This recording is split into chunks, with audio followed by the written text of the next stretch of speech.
ಇನ್ನು ರಾಜ್ಯದಲ್ಲಿ ಕಾಂಗ್ರೆಸ್ ನಾಯಕರಿಗೆ ಇಡಿ ಶಾಕ್ ಕೊಟ್ಟಿದೆ. ಕಾಂಗ್ರೆಸ್ ನಾಯಕರ ಮನೆಗಳಲ್ಲಿ ಇಡಿ ಶೋಧ ಮಾಡ್ತಾ ಇದೆ. ಸಂಡೂರಿನಲ್ಲಿರುವಂತಹ ಸಂಸದ ತುಕಾರಾಂ ದಂಪತಿಗೆ ಇಡಿ ಶಾಕ್ ಕೊಟ್ಟಿರೋದು. ಸಂಸದ ತುಕಾರಾಂ ಶಾಸಕಿ ಅನ್ನಪೂರ್ಣ ಮನೆ ಮೇಲೆ ಇಡಿ ರೇಡ್ ಆಗಿದೆ.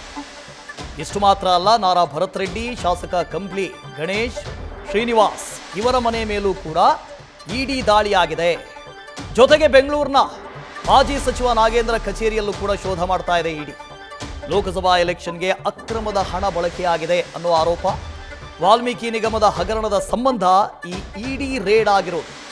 89 ಕೋಟಿ ರೂಪಾಯಿ, ಹತ್ರ 90 ಕೋಟಿ ರೂಪಾಯಿ ದುರ್ಬಳಕೆ ಆಗಿದೆ ಅಂತ ಆರೋಪ ಇರೋದು.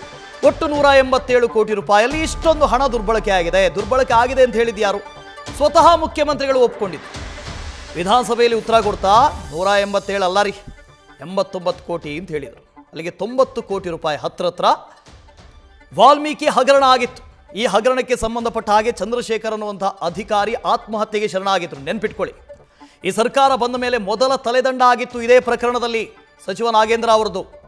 ಆನಂತರ ಅವರು ಜೈಲು ಹೋಗ್ತಾರೆ, ಜಾಮೀನಿನ ಮೇಲೆ ಹೊರಗಡೆ ಬರ್ತಾರೆ. CBI ವಿಚಾರಣೆ ಮಾಡ್ತಾ ಇರುತ್ತೆ. CBI ವಿಚಾರಣೆಯ ಸಂದರ್ಭದಲ್ಲಿ ಇಲ್ಲಿ ಮನಿ ಲಾಂಡ್ರಿಂಗ್ ಆಗಿದೆ ಅಂತ ಇಡಿಗೂ ಕೂಡ ಶಿಫಾರಸು ಆಗುತ್ತೆ. ಸೊ ಇಡಿ ಈ ತನಿಖೆಯನ್ನು ಮುಂದುವರೆಸಿದೆ. ಈ ಹಿನ್ನೆಲೆಯಲ್ಲಿ ಇವತ್ತು ಒಬ್ಬರು ಸಂಸದರು, 3 ಜನ ಶಾಸಕರ ಮನೆ ಮೇಲೆ ದಾಳಿಯಾಗಿದೆ, ರೇಡ್ ಆಗಿದೆ. ಸಾಕಷ್ಟು ವಿಚಾರಣೆಯನ್ನು ಮಾಡ್ತಾ ಇದ್ದಾರೆ. 89 ಕೋಟಿ ರೂಪಾಯಿ ಅವ್ಯವಹಾರ ಆಗಿದೆ ಅಂತಾದರೆ ಆ ಹಣ ಹೋಗಿದ್ದಾದರೂ ಎಲ್ಲಿಗೆ? ಎಲ್ಲಿಗಾದರೂ ಹೋಗಿರಬೇಕಾ? ಆ ಹಣ ಎಲ್ಲಾದರೂ ಬಳಕೆ ಆಗಿರಬೇಕಾ? ಆ ಹಣ ಬಳಕೆ ಆಗಿರೋದು ಲೋಕಸಭೆ ಚುನಾವಣೆಗೆ ಅನ್ನೋ ಆರೋಪ. ಇಡಿ ಕೂಡ ಅದೇ ಆರೋಪವನ್ನು ಮಾಡ್ತಾ ಇದೆ. 89 ಕೋಟಿ ರೂಪಾಯಿಯನ್ನು ಲೋಕಸಭೆ ಚುನಾವಣೆಯಲ್ಲಿ ಅಕ್ರಮವಾಗಿ ದುರ್ಬಳಕೆ ಮಾಡಿಕೊಂಡಿದ್ದಾರೆ ಅನ್ನೋ ಆರೋಪದಲ್ಲಿ ಈಗ ರೇಡ್ ಆಗಿರೋದು. ನ್ಯೂಸ್ ಫಸ್ಟ್, ನಿರ್ಭೀತಿಯಿಂದ ನಿಮ್ಮ ಪರವಾಗಿ.